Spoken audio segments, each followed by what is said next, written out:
இப்போது புதிய அறிமுகம் ஆச்சி ஹோட்டல் சாம்பார் 50 கிராம் ரூபாய் 20 மட்டுமே.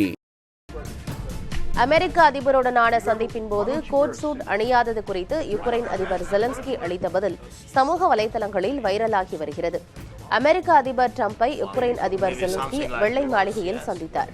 இந்த சந்திப்பின் போது ஜெலன்ஸ்கி கோட் சூட் அணியாதது குறித்து செய்தியாளர் ஒருவர் கேள்வி எழுப்பினார்.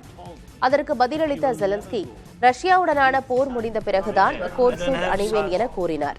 கேள்வி எழுப்பிய செய்தியாளரை நோக்கி உங்கள் உடையை விட சிறப்பான ஒன்றையோ அல்லது மலிவான ஒன்றையோ அணிவேன் எனவும் தெரிவித்தார்.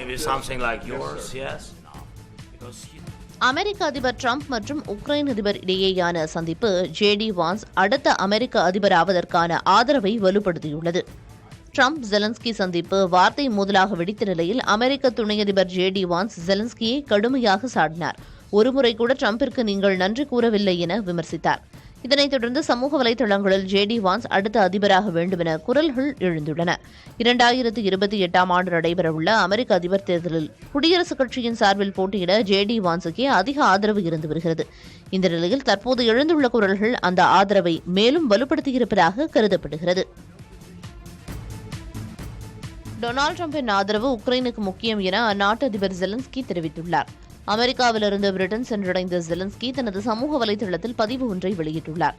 அதில் தங்களுக்கு டிரம்பின் ஆதரவு முக்கியம் எனவும் மற்ற யாரையும் விட தாங்களே அமைதியை அதிகம் விரும்புவதாகவும் தெரிவித்துள்ளார்.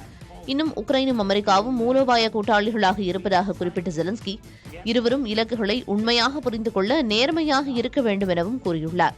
அமெரிக்காவுடன் கனிமவள ஒப்பந்தத்தை கையெழுத்திட தயாராக இருப்பதாகவும் கூறியுள்ள ஜெலன்ஸ்கி அமெரிக்கா உக்ரைனுக்காக பாதுகாப்பு உத்தரவாதத்தை அளிக்க வேண்டும் என வலியுறுத்தியுள்ளார்.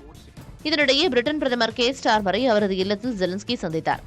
அப்போது இந்திய மதிப்பில் உக்ரைனுக்கான 24,000 கோடி நிதி உதவியை வேகப்படுத்துவதற்கான ஒப்பந்தம் கையெழுத்தானது. இந்த சந்திப்பின் போது இங்கிலாந்தின் முழு ஆதரவும் உக்ரைனுக்கு இருப்பதாக கேர் ஸ்டார்மர் உறுதியளித்தார். முன்னதாக அமெரிக்க அதிபர் டிரம்ப் ஜெலன்ஸ்கி இடையேயான சந்திப்பு காரசாரமான விவாதமாக முடிந்தது ஐரோப்பிய நாடுகளை அதிர்ச்சியில் ஆழ்த்தியிருந்தது. இப்போது புதிய அறிமுகம் ஆச்சி ஹோட்டல் சாம்பார் 50 கிராம் ரூபாய் 20 மட்டுமே.